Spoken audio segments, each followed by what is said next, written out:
ہادیو رہنما ہمارے علماء، ہو کبھی درپیش جو کوئی مسئلہ، پوچھ لیں حاضر ہو ہم ان کی بارگاہ۔ الحمد للہ رب العالمین والصلاة والسلام علی خاتم النبیین اما بعد فاعوذ باللہ من الشیطان الرجیم بسم اللہ الرحمن الرحیم۔ الصلاة والسلام علیک یا رسول اللہ وعلی آلک واصحابک یا حبیب اللہ، الصلاة والسلام علیک یا نبی اللہ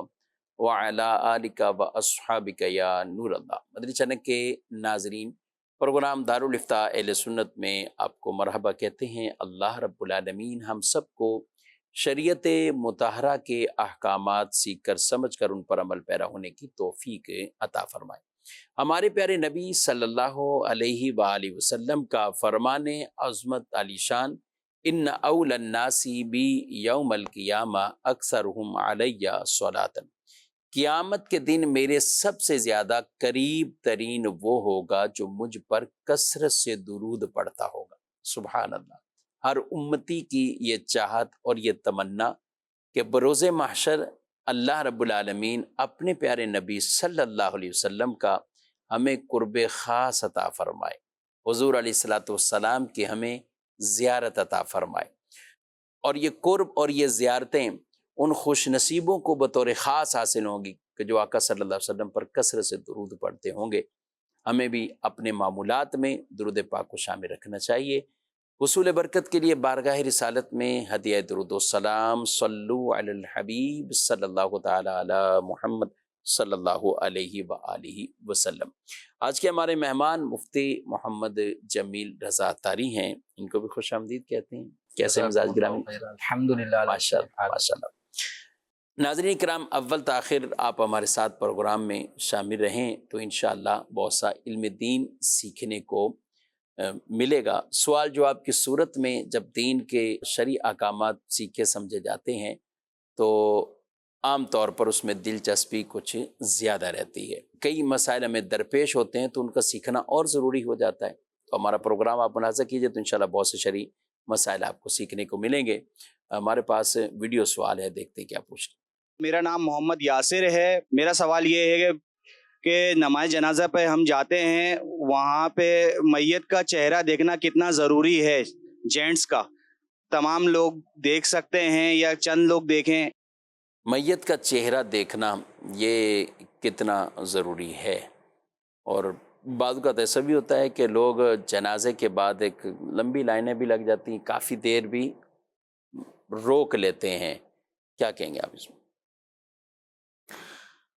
جنازے کی ادائیگی سے پہلے یا بعد، جیسے جس مقام پہ نماز جنازہ کے لیے میت کو لایا جا چکا ہے، تو اب نماز جنازہ سے پہلے کا وقت ہو یا بعد کا وقت ہو، تو ایسے موقع پر میت کے چہرے دکھانے کے حوالے سے کوئی شرعی تاکید نہیں ہے کہ جو بھی آئے ہیں نماز جنازہ کے اندر شریک لوگ ہیں تو وہ میت کا چہرہ دیکھ لیں۔ تو یہ میت کا چہرہ باقاعدہ دکھانا،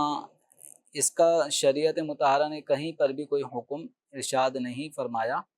البتہ ایک یہ ہے کہ میت کا کوئی محرم ہے اور اس کا بیٹا ہے یا اس کا کوئی بھائی ہے، اور وہ مثال کے طور پہ کافی عرصے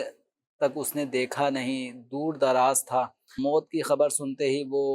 جنازے میں شرکت کے لیے آ چکا ہے۔ اب اس کی یہ طلب ہے کہ میں اپنے مرنے والے بھائی مرحوم یا جو بھی عزیز ہے اس کو میں دیکھ لوں ایک دفعہ، تو اب ایک حسرت ہوتی ہے آدمی کو۔ تو اب ایسی صورت میں ایسے لوگوں کے لیے اگر میت کا چہرہ اگر ان کو دکھایا جاتا ہے جس سے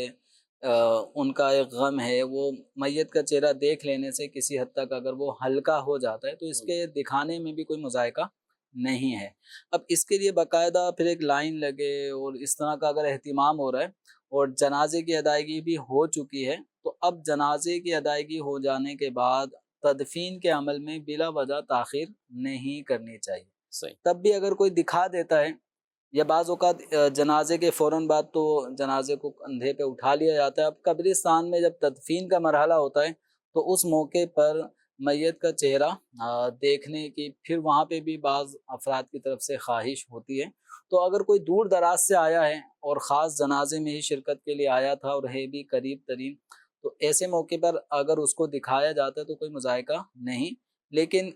تاہم بہتر یہی ہے کہ نماز جنازہ ادا ہونے میں بلکہ غسل و کفن ان معاملات میں بھی بلا وجہ تاخیر نہ کریں، نماز جنازہ کی ادائیگی میں تاخیر نہ ہو، ایسی تدفین کے مراحل میں بھی بلا وجہ تاخیر نہ ہو. تو بعض صورتیں بن سکتی ہیں کہ جس میں میت کے چہرے کو دکھانے میں مذائقہ بھی نہیں ہے، لیکن کوشش یہی کی جائے کہ تدفین کا عمل بھی جلد از جلد ہو. لیکن اگر کوئی دکھاتا ہے میت کے چہرے کو تو یہ ناجائز کام نہیں ہے. ٹھیک. تو بعض لوگ اس موقع پر آ کر جو چہرہ دکھا رہا ہوتا ہے تو ان کو لان تان کرنا شروع کر دیتے ہیں. یہ کیوں دکھا یہ کیوں دکھا رہے ہیں، جلدی کرو. ایک بعض اوقات وہ بدمزگی والی کیفیت ہو جاتی ہے. اب وہ چہرہ پھر بھی دکھا رہے ہوتے ہیں، پھر بھی دکھا. ضد چڑھ جاتی ہے. تو یہ موقع جنازے کا جو موقع ہے، جو زندہ افراد ہیں ان سب کے لیے فکر آخرت کی ایک دعوت ہوتی ہے. صحیح. تو قبرستان جانا ہے، جنازے کی نماز کے لیے حاضر ہونا ہے، یا کسی کے تدفین یا کسی کی موت کی خبر سن کے اس کی تعزیت کے لیے اس کے گھر والوں کے پاس پہنچنا ہے، تو یہ مواقع ہوتے ہیں فکر آخرت کے لیے. آج اس کی باری ہے، کل میری باری ہوگی، تو مجھے بھی موت آنی ہے، مجھے بھی فکر آخرت کرنی ہے، آخرت میں کام آنے والے اعمال کرنے ہیں. تو ہمیں یہ فکریں لاحق ہونی چاہیے. اور جہاں تک جنازے کے حوالے سے جو شرعی احکام ہے جس میں جلدی کرنی چاہیے، تو اس کو بھی یہ ایک تفہیم کا موقع ہوتا ہے. تو یہ بھی احسن انداز میں ہی کسی کی تفہیم کی جا سکتی ہے. اس موقع پہ زبردستی جو کرتے ہیں تو بعض اوقات ضد چڑھ جاتی ہے. تو پیارے اور احسن انداز سے ہی جو اگر چہرہ دکھانے کی وجہ سے بہت زیادہ تاخیر ہو رہی ہے تو احسن طریقے سے اس معاملے کو نمٹایا جا سکتا ہے. لیکن کوئی جھگڑے والی فضا یہاں پہ قائم نہیں ہونی چاہیے. اچھا، اس میں میت کے اعتبار سے بھی نا کہ جس کا انتقال ہوا ہے، بعض اوقات ایسا ہے کہ اس سے عقیدتیں زیادہ ہیں. چلنے ایک نمازی ہے تو جنازہ عام طور پر مسجد کے باہر، مسجد سے متصل کوئی میدان وغیرہ جہاں ہمارے یہاں ہو رہے ہوتے ہیں تو نمازیوں کی خواہش ہوتی ہے. گھر تو وہ نہیں گئے، رشتہ داری نہیں تھی یا کوئی اور بھی معاملہ، گھر نہیں گئے لیکن یہاں وہ دیکھ رہے ہوتے ہیں. تو اور تقریباً وہاں اتنا وہ دیر نہیں لگ رہی ہوتی. ہاں کوئی بہت اکابرین میں سے ہو، علماء ہو، کوئی ایسے ہیں یا کوئی پیر صاحبان ہیں جن سے خاص لوگوں کا تعلق بھی ہے، مریدین چاہتے ہیں کہ وہ ان کے چہرے کو دیکھیں، دیدار کریں، کوئی حرج والی بات نہیں ہے. یعنی جو ہم منع کریں وہ بلا وجہ کوئی ایسے خامخواہی تاخیر کر رہے ہوں. مجھے کسی نے بتایا جمیل صاحب کہ ہم جو ہے نا وہ میت کو لے کر گئے تو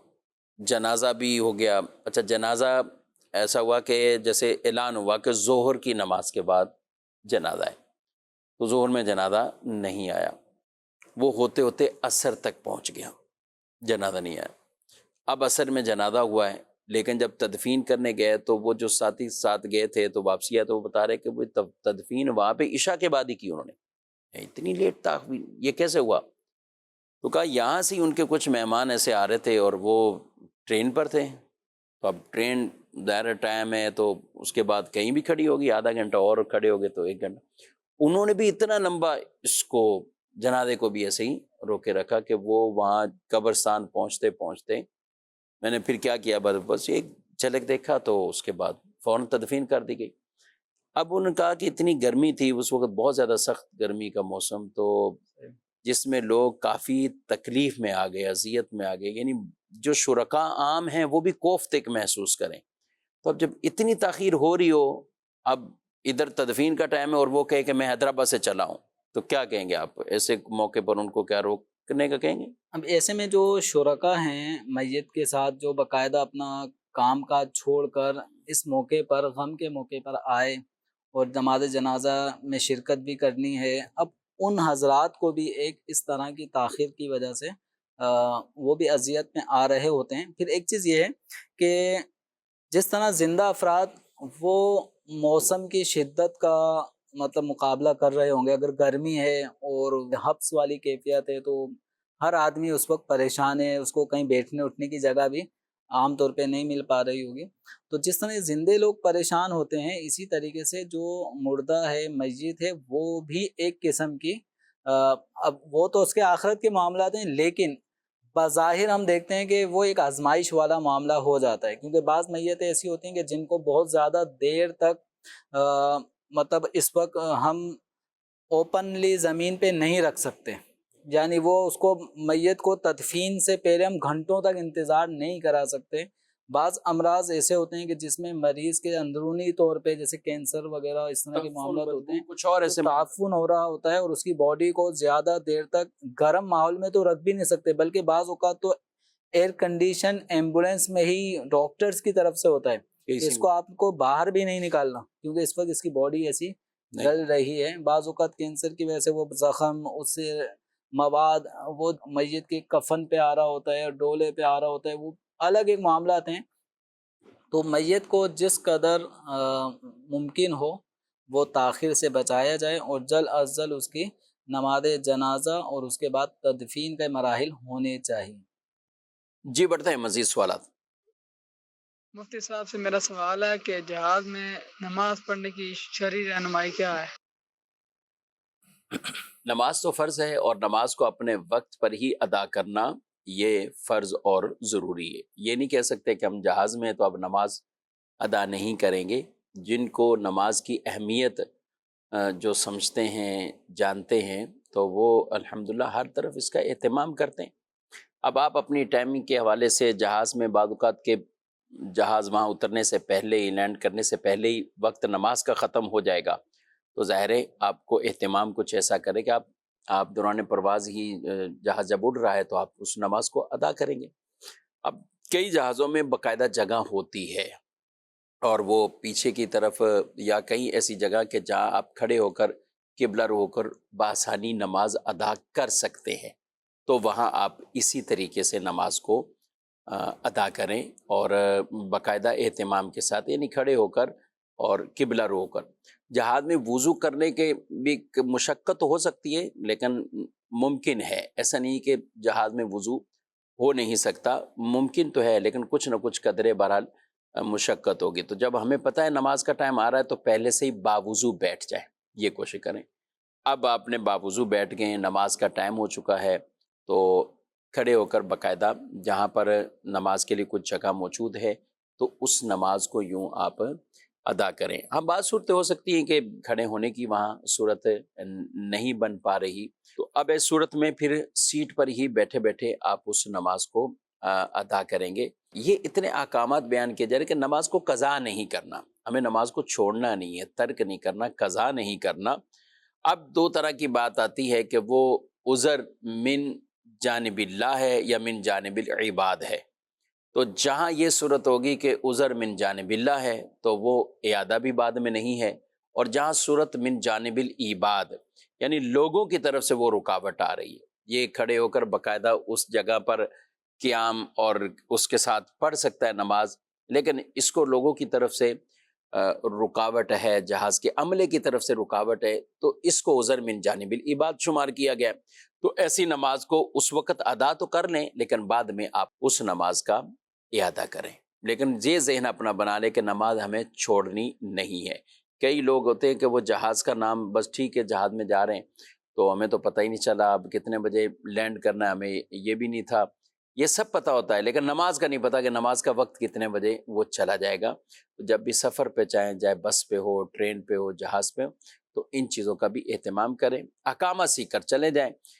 جہاں کہیں اعادے کے حکم ہیں تو کم از کم یہ تو ہوگا نا قضا کا گناہ نہیں ہوگا، آپ نے نماز ادا کر دی، اب جو اعادے کا حکم ہے تو آپ اس نماز کو بعد میں اعادہ کر لیں، اس نماز کو پڑھ لیجیے۔ ویسے نارمل جہاز میں جو پڑھی جانے والی نماز ہے تو اس کا اعادے کا حکم نہیں ہے، یعنی آپ نے کھڑے ہو کر جیسے اہتمام سے پڑھ لی۔ ٹرین میں نماز وہ حکم جدا ہے، اسی طرح بس چلتی بس میں نماز پڑھنے کا وہ حکم جدا ہے، لیکن جہاز میں جو پڑھی گئی نماز ہے اس کا اعادے کا حکم نہیں ہوتا۔ ہاں سیٹ پر بیٹھنے کے وہ اس کی صورتیں مختلف ہو سکتی ہیں کہ بیٹھے بیٹھے ہی اگر پڑھی تو کب اعادہ ہے اور کب اس کا اعادہ نہیں ہے۔ جی مزید میرا مفتی صاحب سے یہ سوال ہے کہ سوم ہر میت کے لیے کر سکتے ہیں یا صرف بالغ افراد کے لیے؟ رہنمائی فرما دیجیے گا، اور اسی کے ساتھ ہی 10واں اور برسی وغیرہ کے متعلق بھی رہنمائی فرما دیجیے گا، جزاک اللہ۔ جی سوئم اور یہ سارے جو بالغ کے لیے کرنا ہے یا نابالغ کے لیے بھی ہو سکتا ہے؟ یہ چونکہ سویم ہے، 10واں ہے، 40واں یا برسی وغیرہ، تو یہ سب ایصال ثواب ہی کے خاطر ایام رکھے جاتے ہیں، تاکہ اس موقع پر رشتہ دار، احباب، گلی محلے والے مسلمان یہ جمع ہو کر کچھ تلاوت کر لیں، کلمہ شریف پڑھ لیں، درود شریف پڑھ لیں، اور اس سب کا ثواب میت کو پہنچائیں۔ تو ایصال ثواب کا مطلب یہ ہے کہ ہم نے جو نیک اعمال کیے اس پر اللہ تعالیٰ کی طرف سے ملنے والا جو ثواب ہے وہ ہم اپنے مرحوم کو پہنچانے کے لیے اللہ تعالیٰ سے دعا کرتے ہیں کہ یا اللہ اس کا ثواب اس کو بھی پہنچے۔ تو ثواب پہنچانے سے کیا ہوتا ہے کہ میت کے نامہ اعمال میں بھی اتنے اعمال کا ثواب درج کر دیا جاتا ہے، اور جو لوگوں نے قرآن خوانی کی یا ذکر و اذکار کیا، جو بھی نیکیاں کی ہیں، ان کے اپنے نامہ اعمال سے وہ اجر کم بھی نہیں ہوتا اور میت کو پہنچ بھی جاتا ہے۔ تو اب چونکہ ایصال ثواب میں میت کو ثواب پہنچنا ہے، اب اگر کوئی بچہ انتقال کر گیا اور ہے وہ نابالغ تھا، تو بچوں کے نیک اعمال پر جس طرح ان کو ثواب ملتا ہے، اگرچہ گناہ کرنے سے ان کا گناہ لکھا نہیں جاتا، لیکن نیکیاں کرنے سے بچوں کے نامہ اعمال میں ثواب لکھا ثواب ملے جاتا ہے۔ جب بچوں کے نامہ اعمال میں ثواب لکھا جا رہا ہے، اور یہ سویم، 10واں، 20واں، 40واں، برسی وغیرہ، یہ چونکہ ہے ہی مواقع وہ جہاں پہ ایصال ثواب کے لیے لوگ جمع ہوتے ہیں، نیک اعمال کر کے اس کا ثواب پہنچاتے ہیں، تو نابالغ بچے کو بھی اس کا ثواب پہنچایا جا سکتا ہے۔ جی جب نابالغ بچے کو بھی، چونکہ وہ ثواب کا تو حقدار ہے، جب خود نیک عمل کرتا ہے اس کا ثواب لکھا جاتا ہے، تو ہمارے کیے ہوئے نیک اعمال، اس پر جو ملنے والا ثواب ہم اللہ تعالیٰ کی بارگاہ میں عرض کر کے اس نابالغ بچے کے نامہ اعمال میں درج کروانے کی دعا کرتے ہیں، تو اللہ تبارک و تعالیٰ کے کرم سے نابالغ بچے کو بھی اس کا اجر و ثواب اس کے نامہ اعمال میں ایصال ثواب درج ہو جاتا ہے۔ تو یوں ایصال ثواب ایک دن کے بچے کے لیے بھی کیا جا سکتا ہے، کیونکہ ثواب پہنچانا ہے، یعنی آپ نے جو نیک عمل کیا اس کا ثواب کسی بھی مرحوم کو پہنچا رہے ہیں، تو اس میں بالغ ہونا ضروری نہیں ہے، نابالغ کو بھی ایصال ثواب کیا جا سکتا ہے۔ اس میں بعض اوقات یہ ہوتا ہے کہ لوگ اس طرح کے اہتمام، ظاہر ہے جو ایک باقاعدہ جیسے سوئم کی محفل سجاتے ہیں، دیگر ہیں، دوسرے لوگوں کو بلاتے بھی ہیں، شرکا بھی شریک ہوتے ہیں، تو چھوٹا بچہ جب انتقال کرتا ہے تو وہ باقاعدہ یعنی سوئم تیسرے دن اس کے لیے اکٹھا ہونا ہے، 10ویں کا فاتحہ ہے یا آگے اہتمام نہیں کرتا، ویسے ہی سال ثواب کرتے رہیں، تو کیا کہیں گے دونوں میں؟ تو کوئی حرج نہیں ہے۔ اب ایک بالغ شخص اور ایک نابالغ شخص کے اندر جو عام طور پہ جیسے آپ جس فرق کو سامنے رکھنا چاہ رہے ہیں، تو اس کی وجہ غالباً ایک جو سمجھ میں آتی ہے وہ یہ کہ ایک آدمی بڑا ہوتا ہے، بالغ ہوتا ہے، اس کے کچھ دوست احباب ہوتے ہیں، گلی محلے میں اس کا ایک نام ہوتا ہے، اطراف اہل محلے والے اس کو جانتے ہیں، کچھ اس کے آفیسز وغیرہ کے لوگ ہوتے ہیں، اس کے اسکول کالج وغیرہ کے کچھ دوست احباب ہوتے ہیں۔ تو جب اگر ایسے آدمی کا جب انتقال ہوتا ہے تو ایک بہت بڑا کراؤڈ جن سے وہ روز مرہ کی بنیاد پر یا ہفتوار یا ماہانہ یا سالانہ کبھی نہ کبھی رابطے میں یا موبائل کے ذریعے، تو کسی بھی وقت وہ رابطے میں رہا کرتا تھا، جب ایسے شخص کا انتقال ہوا تو اس کی موت کا صدمہ کئی لوگوں کا ہوتا ہے، تو وہ ایصال ثواب کے لیے پھر مختلف مواقع پر آ کے جمع ہو کر اس کے لیے ایصال ثواب کرتے ہیں، دعائے مغفرت وغیرہ کا بھی اہتمام ہوتا ہے۔ لیکن نابالغ بچہ ہے، اس کے عام طور پہ اتنے بڑے سورسز نہیں ہوتے، تو اتنے لوگوں کا اس کے لیے جمع ہونے کا کوئی خاص ایک پلان بھی نہیں ہوتا، تو یوں ایک نابالغ بچے کے لیے عمومی طور پہ ایک بالغ شخص کی طرح ایصال ثواب کے یہ سویم، 10ویں وغیرہ لوگ کرتے نہیں ہیں، لیکن اگر کوئی کرے تو اس میں کوئی حرج کی بات بھی نہیں ہے۔ ٹھیک، مزید سوال؟ میرا نام عبدالاحد ہے۔ میرا مفتی صاحب سے سوال یہ ہے کہ نماز میں وسوسے پیدا ہو رہے ہیں، تو اس کا کیا ہے؟ نماز ہو جاتی ہے یا نہیں ہوتی؟ تو مفتی صاحب اس میں رہنمائی فرما دیجیے، یا ثواب میں کوئی کمی تو نہیں آتی؟ جی، وسوسے خود بخود آ رہے ہیں یا اس طرح بعض اوقات کئی لوگ پال بھی لیتے ہیں؟ نماز کے اندر جو منتشر الخیالی ہے، تو نماز کے اندر مختلف چیزوں کی طرف ذہن کا بٹ جانا، یہ بھی وسوسہ ہوتا ہے۔ شیطان پھر اولاً تو نماز پڑھنے کی طرف آنے نہیں دے گا، اگر کوئی ہمت کر کے آ جاتا ہے تو اب اس کو یکسوئی کے ساتھ نماز پڑھنے نہیں دیتا، اس کے خیالات کو منتشر رکھتا ہے۔ تو اگر کوئی آدمی اب اس کے قابو میں ہی نہیں رہا اور وہ ایک دم اچانک وسوسے کا شکار ہوا اور ادھر ادھر خیالات میں نماز کے اندر وہ مصروف ہو گیا، تو اس حالت میں اس پر کوئی گناہ تو نہیں ہے، لیکن جیسے ہی آدمی کو بعض اوقات ایک دم توجہ جاتی ہے کہ میں نماز پڑھ رہا ہوں، نماز پڑھتے پڑھتے یہ دکان پہ کیسے پہنچ گیا، میں حساب کتاب کیسے کرنے لگ گیا، یا فلاں خیال میرے ذہن میں آیا اور میں اتنا لمبا اس خیال میں آگے چلا گیا، تو فوراً آدمی ریورس گھیر مطلب ڈالے، فوراً واپسی کی طرف آئے اور اپنی توجہ نماز کی طرف رکھے۔ جو وہ رکوع کر رہا ہے اس میں کیا تسبیح پڑھ رہا ہے، سجدے میں کیا تسبیح پڑھنی ہے، وہ پڑھ کیا رہا ہے، تو ان کی معانی کی طرف وہ توجہ رکھے۔ اتحیات پڑھ رہا ہے تو ان کلمات کو ادا توجہ سے کرے، درست مخارج سے کرے، ان کے معانی کی طرف توجہ رکھے۔ سورہ فاتحہ پڑھ رہا ہے یا کوئی اور سورت پڑھ رہا ہے، الغرض نماز کے اندر جو جو چیزیں پڑھنے والی ہیں ان تمام مبارک کلمات پر غور کرتا چلے جائے۔ ان میں اللہ تبارک و تعالیٰ کی عظمت و شان والی آیات ہیں، جنت دوزخ کے بارے میں جو آیات ہیں، تو ان کی طرف توجہ رکھے گا تو انشاءاللہ شیطانی وساوس سے کافی حد تک چھٹکارا ملے گا۔ پھر بھی اگر کوئی وسوسہ تو اس انداز سے آتا ہے کہ آدمی کو پتہ بھی نہیں چلتا اور وہ خیال ایک دم کہیں اور نکل جاتا ہے۔ اب آدمی اس پہ قدرت نہیں رکھتا کہ وسوسہ آئے ہی نہ، تو وسوسہ ایک عام آدمی کو آ سکتا ہے، لیکن جب اس کی توجہ گئی،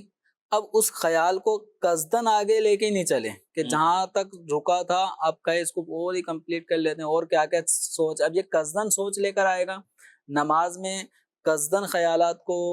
مطلب لے کے چلتا رہے گا، تو اب یہ اس آدمی کا یہ عمل اب مکروہ ہوگا۔ یعنی یہ تو پالنے والی بات ہے نا، وسوسے پالنے والی بات ہے۔ اور پھر جیسے انہوں نے کہا ثواب میں کمی اور اس طرح کے وہ حدیث پاک میں نا کہ جب آدمی ادھر ادھر اپنی توجہ لے کر جاتا ہے، روایت میں جیسے کلمات ہیں، تو بالآخر پہ نتیجہ یہ ہوتا ہے کہ اللہ کی رحمت بھی رخ موڑ لیتی ہے جب آدمی خود ہی متوجہ نہیں ہو رہا۔ یہ کتنی عجیب بات ہے کہ جس کی بارگاہ میں حاضر ہیں، اور وہ بارگاہ وہ ہے کہ جو دل و دماغ میں پیدا ہونے والے خیالات بھی جانتا ہے، تو وہاں آدمی اپنے دماغ کو اپنی کسی اور طرف لے کر جائے۔ دنیا میں بھی کسی بڑے باس کے پاس، آفیسر کے پاس جائیں اور دماغی طور پر آدمی حاضر نہ ہو تو ظاہر ہے کبھی کچھ کا کچھ کہہ دیں، یا سامنے وہ بات کر رہے ہیں تو اس کو سمجھ ہی نہیں آ رہی کہ کیا بات، وہ یہی بولے گا اپنا دماغ تو ٹھکانے میں لاؤ، آپ مطلب آپ کی توجہ نہیں ہے میری بات کو، آپ سن ہی نہیں رہے میری بات۔ تو اب وہ سامنے والا افسر تو اس بات پر وہ قادر نہیں ہے کہ اس کے دماغ میں کیا چل رہا ہے کہ اس کو وہ جان لے، اس کے دل میں کیا چل رہا ہے وہ اس کو جان لے، بلا تشبیہ۔ یعنی وہاں آدمی خود ہی توجہ رکھے گا اور بڑا اہتمام سے جائے گا، اپنے لباس کو بھی دیکھے گا، اور جس چیز سے افسر کو نفرت ہے وہ تکلیف دہ چیز بھی اپنے آپ سے دور کرے گا۔ مثلا وہ کہتا ہے موبائل میرے سامنے نہیں بجنا چاہیے تو یہ ضرور بند کر کے جائے گا یا کہیں اہتمام کر کے جائے گا۔ لباس کو دیکھے گا، اس کو پتہ ہے کہ یونیفارم پہ ڈانٹ پڑ جاتی ہے، یونیفارم ٹھیک نہیں ہے تو بھی ڈانٹ پڑ جاتی ہے، تو یہ اس چیز کو بھی پیش نظر رکھے گا۔ تو جب ناظرین کرام اتنی چیزوں کے خیالات ہم دنیا کے معاملات میں رکھتے ہیں تو اللہ رب العالمین کی بارگاہ تو سب سے بڑی بارگاہ ہے، وہ حقیقی بادشاہ ہے۔ رب تبارک و تعالیٰ کی بارگاہ میں پھر آدمی اسی انداز سے جائے کہ جیسے اللہ کو پسند ہے، اللہ کے پیارے نبی صلی اللہ علیہ وسلم کو پسند ہے۔ تو جہاں دیگر مشاغل کو ہم چھوڑ چھاڑ کے دکانیں گھر بار چھوڑ کے نماز کی طرف آتے ہیں، تو کوشش کریں کہ دل و دماغ سے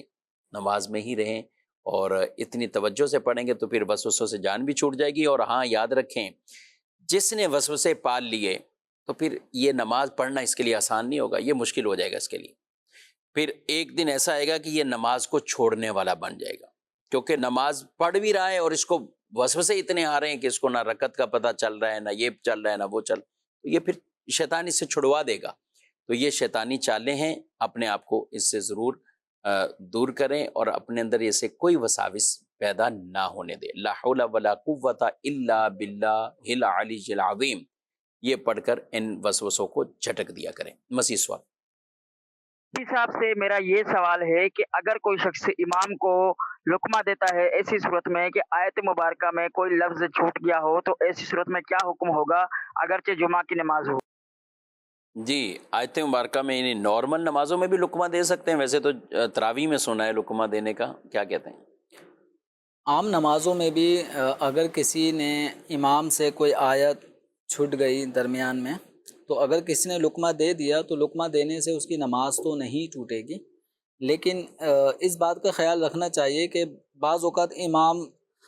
نے ایک آیت پڑھتے پڑھتے اب اس کو آگے یاد ہی نہیں آ رہا تھا، اس لیے اس نے اگلی آیت چھوڑ کر اس سے آگے کی آیت کی طرف چلا گیا،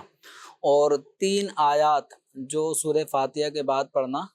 3 چھوٹی آیات پڑھنا واجب ہے، یا ایک بڑی آیت جو 3 چھوٹی آیات کے برابر ہو اس کا پڑھنا واجب ہے۔ اب امام ان 3 آیات کو اگر وہ پڑھ رہا ہے یا اس سے آگے پڑھ چکا ہے تو اب لقمہ دینے کی حاجت نہیں ہے، یعنی لقمہ دینے کا جو مقصد ہوتا ہے کہ نماز میں کوئی ایسی غلطی رہ گئی ہے جس کی اصلاح کرنا ضروری ہے، تو اگر امام نے 3 آیات پڑھ چکا ہے یا مزید کوئی آیت چھٹنے کے بعد آگے 3 آیات کی طرف وہ جا چکا ہے تو اب لقمہ ایسے موقع پر نہیں دینا چاہیے۔ پھر بھی اگر کسی نے کسی آیت کے چھٹنے کی وجہ سے لقمہ دیا ہے تو لقمہ دینے والے کی نماز نہیں ٹوٹے گی۔ رہا تراویح کے اندر جو معاملہ ہوتا ہے اس میں ختم قرآن سنت ہے، اب ایک آیت بھی اگر امام صاحب سے یا ایک کلمہ بھی اگر امام صاحب سے دوران تلاوت رہ جائے گا تو ختم قرآن نہیں ہو پائے گا، یعنی وہ سنت رہ جائے گی، وہ سنت کی ادائیگی نہیں ہو پائے گی۔ تو اس بنا پر وہاں تو لقمہ دینے کی بعض اوقات ایک رکعت میں کئی دفعہ گنجائش بن جاتی ہے، بعض اوقات ایک دن میں کئی مرتبہ لقمہ دینا پڑ جاتا ہے، تو وہاں ایک الگ معاملہ ہے کہ ختم قرآن کی سنت ادا ہو اس لیے لقمہ دیا جاتا ہے، اور امام صاحب بھی اس کو بالکل قبول کرتے ہیں اور آگے لقمے کے مطابق صحیح پڑھتے ہوئے یا آیت جو رہ گئی تھی اس کو دوبارہ سے آگے پڑھتے ہوئے کنٹینیو چلتے ہیں۔ لیکن عام نمازوں میں اگر امام صاحب 3 آیات پڑھ چکے ہیں اور آگے نہیں آ رہا، اب وہ رکوع میں جانا چاہ رہے ہیں، آپ لقمہ دے رہے ہیں تو لقمہ آپ نہ دیں، یا وہ آگے پڑھتے ہوئے چلے جا رہے ہیں اور جس آیت پہ رکے تھے وہ اب ان کو آگے اس وقت یاد نہیں آ رہی، وہ آگے پڑھتے ہوئے جا رہے ہیں نارمل انداز میں، تو اب لقمہ دینے کی حاجت یہاں نہیں ہے۔ البتہ اگر درمیان میں کوئی ایسا کلمہ چھوڑ دیا ہے جس کی وجہ سے وہ معنی ادھورا ہو گیا، بلکہ معنی میں فساد پیدا ہونے کا اگر اندیشہ ہے تو اب وہ موقع ہوگا کہ اس موقع پر امام صاحب کو لقمہ دیا جائے۔ لیکن عوام الناس کے لیے یہ والا نقطہ جو میں عرض کر رہا ہوں کہ امام صاحب نے جس موقع پہ چھوڑا ہے وہ معنی فاسد ہو رہا تھا تو ہمیں بتانا پڑے گا، تو یہ عام طور پہ عوام جانتی نہیں ہے۔ تو اتنا ہے کہ اگر امام صاحب نے کوئی آیت چھوڑ دی ہے اور چھوڑنے کے بعد آگے پڑھتے چلے جا رہے ہیں اور ہمیں لگتا ہے کہ پیچھے ان کو لقمہ نہ بھی دیں تو کوئی مسئلہ نہیں ہے، 3 آیات پڑھی جا چکی ہیں یا ایک بڑی آیت جو 3 چھوٹی آیت کے برابر ہیں پڑھی جا چکی ہیں، تو اب لقمہ دینے کی یہاں ضرورت نہیں ہے۔ ضرورت نہیں ہے، لیکن اگر جیسے عوام کو بھلے 3 آیتوں کے بعد بھی پورا ایک رکوع ہی کیوں نہ پڑھ لیا گیا ہو، اب اگر کوئی مسٹیک کی ہے بھلے فرض نماز کے اندر، تو لوگوں کو تو نہیں پتہ نا کہ اس غلطی کی بنا پہ معنی فاسد ہوا یا نہیں ہوا۔ اب اگر واقعی معنی فاسد ہو رہا ہے تو سب کی نماز ہی، سب کی نماز تو ان کو لقمہ دینے کی ترغیب ہم دیں گے۔ ظاہر جب غلطی ہوئی ہے اور غلطی الفاظ کی کلمات کی تبدیلی کی ہے، تبدیلی کی بطور خاص جان، پڑھنا کیا تھا اور کیا پڑھ دیا، ایک کے بیچ میں آیت رہ گئی اور اگلی آیت شروع کر دی، صحیح، اور ایک کلمات ہی بدل گئے، تو اب جہاں کلمات بدل گئے ہیں تو وہاں تو ان کو تو لقمہ ہی وہاں پر لقمہ دیا جائے، تاکہ وہ موقع بعض اوقات ایسا ہو سکتا ہے کہ جہاں الفاظ چینج ہونے کی بنا پر معنی بدل بھی سکتا ہے، اور بدلنے کے ساتھ ساتھ بعض اوقات بگڑ جاتا ہے، فاسد ہو جاتا ہے، تو جس سے نماز بھی فاسد ہو جائے گی۔ تو ایسے مواقع پر اگر لقمہ دیا جائے تو یہ ایک موقع ہے کہ لقمہ دیں، تاکہ امکانی طور پر جو معنی فاسد ہونے کا خطرہ ہے، خدشہ ہے، وہ دور ہو جائے۔ لیکن اگر بیچ میں کوئی آیت چھوڑ دی، 2 لائنیں چھوڑ کے آگے چلے گئے، تو اب اس موقع پہ اگر لقمہ نہ بھی دیا جائے تو کوئی مذائقہ نہیں ہے۔ ٹھیک۔ میرا نام محمد اسامہ ہے۔ میرا مفتی صاحب سے یہ سوال ہے کہ یہ ایک چیز ہے مارکیٹ کے اندر، لوگ بتاتے ہیں اس کو 40 روپے کی، کسٹمر کو یہ آئی ہوئی ہوتی ہے 20 روپے کی، تو یہ بتانا زیادہ پیسے ڈبل جائز ہے یا ناجائز ہے؟ کیونکہ یہ آئی بھی 20 روپے کی اور اس کے 40 روپے بتائے جائے مارکیٹ کے اندر، تو یہ غلط ہے یا یہ صحیح ہے؟ اچھا، انہوں نے یہ نہیں بتایا، سوال تو اچھا ہی ہے کہ یہ بتاتے ہیں کہ یہ 40 کی آئی ہے یا 40 ریٹ بتا رہے ہیں، آپ کیا فرماتے ہیں دونوں اعتبار سے؟ 20 روپے کی انہیں پڑی ہے یا انہوں نے خریدی ہے، اب یہ اپنی شاپ پر لے کر آ گئے، کسٹمر کو ان کی یہ جو کٹوری یا پلیٹ ہے یہ پسند آ رہی ہے اور وہ اس کا ریٹ معلوم کرتا ہے کہ آپ کتنے کی دیں گے، تو اب اگر یہ اپنی 20 روپے کی خریدی ہوئی اس کٹوری کو، پلیٹ کو، اگر یہ 40 روپے ریٹ بتاتے ہیں کہ 40 روپے کی دیں گے، تو اب یہ 40 سے کسٹمر پھر آگے بارگیننگ کرے گا کہ بھئی 30 روپے لگا لو یا جو بھی لگا لیں، یا 35 روپے لگا لیں، تو اپنی چیز جو انہوں نے 20 روپے کی خریدی اور اس کو یہ بیچ رہے ہیں 40 روپے میں، یا بارگیننگ ہونے پر 30 یا 35 روپے میں بیچ رہے ہیں، تو شرعاً اس میں کوئی خرابی نہیں ہے کہ ایک آدمی اپنی چیز وہ اس کا کوئی بھی ریٹ لگائے اور خریدار اس کے بتائے ہوئے ریٹ پر ایگری ہو کر سودا کر لیتا ہے، تو شرعاً یہ سودا کرنا جائز ہے۔ ایک کسٹمر کو لگ بھی رہا ہے کہ ٹھیک ہے 35 روپے صحیح ہے، زیادہ نہیں ہے۔ اچھا، دوسری صورت یہ ہے کہ کسٹمر آ کے ان سے پوچھتا ہے کہ بھائی یہ کتنے کی ہے، تو اب یہ بتاتے ہیں کہ مثال کے طور پہ 40 روپے کی ہے۔ اب وہ بعض کسٹمر ایسے ہوتے ہیں کہ جو تھوڑا بال کی کھال بھی نکال رہے ہوتے ہیں، اب ایسے میں یا انہوں نے 50 روپے ریٹ بتائے تاکہ ہمارے مطلوبہ ریٹ 40 پہ تو سودا ہو ہی جائے، اب کسٹمر بعض اوقات بہت زیادہ ڈیپلی جا کر مطلب ریٹ نیچے کرنے کی کوشش کرتے ہیں، اب اس نے 40 روپے کہا تو اب نیچے 35 روپے کہا کہ بھائی 35 روپے پہ دے دیں، تو اب یہ کہتا ہے بھائی 40 کی تو ہمیں خود پڑی، تو ہم آپ کو 35 میں کیسے دے دیں؟ یہ ہے جھوٹ۔ صحیح، یہ ایک جھوٹ ہے کہ ہمیں 40 روپے کی تو ہمیں پڑی ہے تو ہم آپ کو 35 میں کیوں دے دیں؟ دکان بھی کھولی ہوئی ہے، اس کے بھی اخراجات ہوتے ہیں، تو لہٰذا ہم 45 میں تو دے سکتے ہیں لیکن 35 میں نہیں دے سکتے۔ اب یہاں پر ایک سودا کرتے وقت انہوں نے چاہے 45 روپے میں وہ کٹوری یا پلیٹ بیچی ہے، لیکن جو یہ کہا نا کہ ہم نے 40 روپے کی خریدی ہے، ہمیں خود 40 کی پڑی ہے، یہ ایک دھوکہ ہے۔ کسٹمر سے اپنی قیمت خرید جو 20 روپے تھی اس سے ٹھیک ہے آپ نفع جتنا چاہیں مقرر کر سکتے ہیں، لیکن یہ آپ نے دھوکہ دیا، ہمیں خود 40 کی پڑی ہے، یعنی آپ نے 20 روپے زیادہ قیمت بتا کر خریدار کو گویا آپ یہ شو کرنا چاہ رہے ہیں کہ ہم آپ سے صرف 5 روپے کما رہے ہیں، حالانکہ 5 روپے نہیں کما رہے ہیں، یہ 25 روپے کما رہے ہیں، 25 کما رہے ہیں۔ اگر کسٹمر کو پتہ چلے کہ یہ 20 روپے کی ہے تو وہ کبھی بھی 25 روپے سے زیادہ پیسے نہیں لگائے گا، لیکن اس کو اپنی مطلوبہ نفع تک پہنچانے کے لیے یہ جھوٹ بولا جا رہا ہے کہ ہمیں خود 40 کی پڑی ہے جبکہ وہ 20 میں خریدی ہے، تو یہ دھوکہ ہے، جھوٹ ہے۔ اور دھوکہ دینے والے کے بارے میں سرکار دو عالم صلی اللہ علیہ وسلم نے جو ایک حدیث مبارکہ ارشاد فرمائی ہے، بطور وعید وہ بہت سخت کلمات ہیں کہ جو ہمیں دھوکہ دے وہ ہم میں سے نہیں ہے۔ تو جو نبی کریم صلی اللہ تعالیٰ علیہ وآلہ وسلم کا پسندیدہ طریقہ ہے اور جس طریقے پر سرکار دو عالم صلی اللہ علیہ وسلم اپنے امتیوں کو دیکھنا چاہتے ہیں، دھوکہ باز اس طریقے سے ہٹ کر چل رہا ہے تو خسارہ پائے گا دنیا میں بھی آخرت میں بھی۔ تو اس اعتبار سے یہ والی صورت جائز نہیں ہے، جہاں پر آپ اپنی قیمت خرید آپ کو بتانی نہیں ہے تو نہ بتائیں، آپ سے کسٹمر جتنا ہی چاہے الجھنا چاہے کہ کسی طرح یہ میں قیمت خرید تک پہنچ جاؤں، آپ نہیں بتانا چاہے نہیں بتائیں، آپ اپنے 40 پہ اٹکے رہیں، بھئی 40 روپے سے کم میں نہیں دیں گے،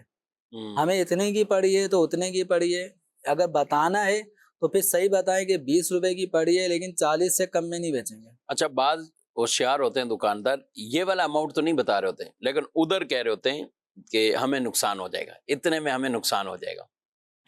ٹھیک ہے۔ اب یہ سے 40 روپے کی وہ مانگ رہا ہے کہ 40 روپے کی یہ چیز بیچنی میں نے، اب یہ کہہ رہا ہے 30 روپے، اور میں یہ نہیں ہو سکتا، مجھے تو 45 کی بیچنی تھی، 40 میں آپ کو دے رہے ہیں تاکہ نہ مجھے نقصان ہو اور نہ آپ کو میں زیادہ وہ کروں، اس میں میرے 10 روپے نقصان ہو رہا ہے۔ اچھا، یہ دکاندار بھی ہوشیار ہوتے ہیں، یہ 10 روپے نقصان کون سا، نفع میں نقصان ہو رہا ہے، یعنی وہ اور سامنے والا سمجھ رہا ہے کہ اصل قیمت میں اسے نقصان ہو رہا ہے. یہ بھی ایک دھوکے یہ کیسی ایک دھوکے کی یعنی صورت ہے. یعنی جی جی، تو کہ اس یعنی طرح جائز نہیں ہوگا یہ. اس کو کہنا نقصان ہو رہا ہے اور خود سمجھنا کہ نفع میں نقصان ہے. ویسے نفع میں ایک طرح کا نقصان تو ہے، اگر بالفرض 40 کی بکے اور اسے 20 روپے بچیں گے اور 30 کی بکے تو اس کے 10 روپے بچیں گے. ٹھیک ہے، نفع میں نقصان تو ہے، لیکن ایسا نقصان نہیں ہے کہ جتنے میں آپ کو پڑی تھی اس سے کم ریٹ پہ اگر آپ بیچ رہے ہیں تو یہ ہوگا نقصان والا سودا، جس کو شرعی اصطلاح میں نقصان اور خسارہ کہا جاتا ہے. خسارے کی صورت کے بعض اوقات آدمی بیچنے والا خسارہ کر رہا ہوتا ہے سودے میں اور اگلے کا فائدہ کر رہا ہوتا ہے. تو بعض صورتوں میں آدمی کو ثواب ملے گا کہ اپنے 100 روپے کی کوئی چیز خریدی تھی اور کسی شخص کو کہتا ہے کہ آپ کو یہ میں 90 روپے کی دے رہا ہوں، ہے تو میں نے 100 روپے کی خریدی ہے لیکن آپ کو میں 90 روپے میں دے رہا ہوں. تو یہ 10 روپے ڈسکاؤنٹ کسی غریب کے لیے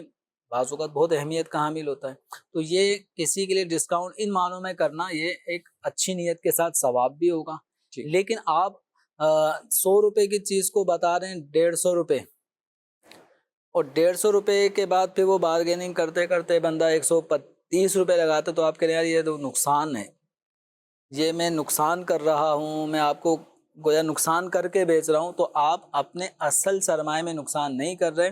آپ اپنے نفع میں نقصان کر رہے ہیں. لیکن کسٹمر کے اوپر اگر یہ تاثر جا رہا ہے کہ یار جتنے کی اس کو پڑی ہے یہ اس سے بھی کم قیمت میں مجھے بیچ رہا ہے، اور آپ اپنے زوم میں سمجھ رہے ہیں کہ نقصان سے مراد میری نفع میں نقصان تھی، اور خریدار اگر سمجھ رہا ہے کہ اصل قیمت میں اس کو نقصان ہو رہا ہے، تو پھر یہ دھوکہ ہے، یہ جائز نہیں ہے. یہ گویا کہ اس کو اب توریہ کہہ لیں کہ دو پہلو والی باتیں کہ جس میں سننے والا کچھ اور سمجھے اور آپ کی مراد کچھ اور ہو. آپ اپنے گمان میں یہ فرض کریں گے میں جھوٹ تو نہیں کہہ رہا جی، جبکہ اگلے شخص کے ساتھ وہ جھوٹ ہی کا معاملہ ہو رہا ہوتا ہے. اچھا، جھوٹ بول کے جو اس طرح کمائی کی جاتی ہے، بالکل آپ 20 والے کو جھوٹ بول کے 40 کا کہہ دیا اور پھر اس پہ جو پروفٹ جو بھی یہ کمایا گیا ہے، اس کا کیا شرعاً حکم ہوگا؟ اس میں یہ عمل تو ناجائز ہے. اگر ایک بے مرابحہ ہوتی ہے کہ جس میں آدمی اپنی قیمت خرید بتاتا ہے کہ یہ چیز مجھے مثال کے طور پہ 40 روپے کی پڑی ہے، میں آپ سے صرف 5 روپے نفع لے رہا ہوں، ٹھیک ہے، یعنی وہ اپنی قیمت خرید بتا رہے ہیں. اگر واقعتاً وہ 40 روپے کی تھی اور 5 روپے پروفٹ لے رہا ہے، سیدھا سادہ معاملہ ہے، تو اس میں تو کوئی حرج نہیں ہے. اگر 40 روپے بتا رہے کہ 40 روپے کی مجھے پڑی ہے یا میں نے خریدی ہے، میں آپ سے صرف 5 روپے نفع لے رہا ہوں، تو آپ 45 روپے کی آپ کو میں نے بیچی، جبکہ اس کو پڑی تھی 30 روپے کی. تو یہ جو 10 روپے اس نے نفع اٹھایا ہے، یہ 10 روپے نفع اس کے لیے جائز نہیں ہے. جائز نہیں. یہ 10 روپے نفع اس کو اب حقیقت حال بتانی ہوگی، یا کسٹمر کو حقیقت حال کہیں سے بھی پتہ چل گئی یار اس نے مجھے جھوٹ بول کے اس نے 40 روپے بتائے جبکہ اس کو 30 کی پڑی تھی،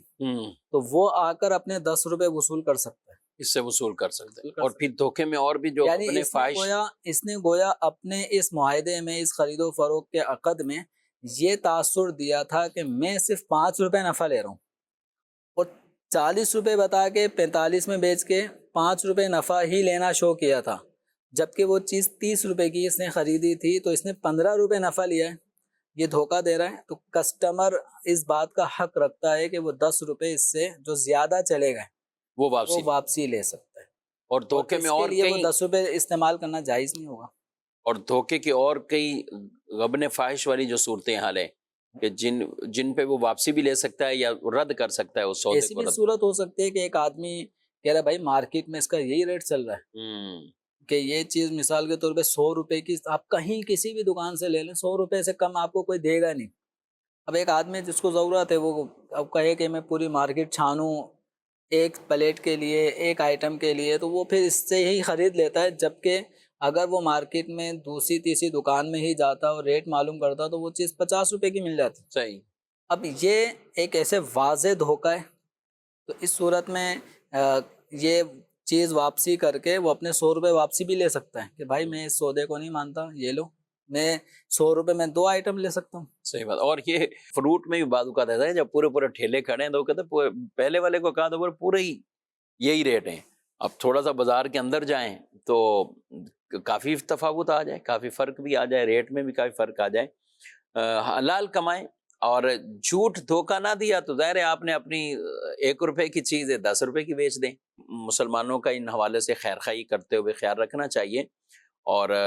پھر دھوکہ دہی کی جو صورتیں ہیں اس میں تو بچنا شرعاً ویسے بھی لازم ہے. ان چیزوں کا ناظرین کرام ضرور خیال رکھیں. اللہ پاک ہم سب کو رزق حلال کمانے کھانے کی توفیق عطا فرمائے اور حلال ذرائع ہی اختیار کرنے کی توفیق دے.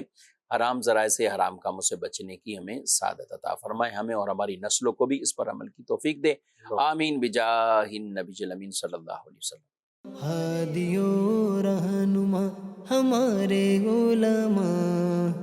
ہو کبھی درپیش جو کوئی مسئلہ، پوچھ لیں حاضر ہوں ہم ان کی بارگاہ.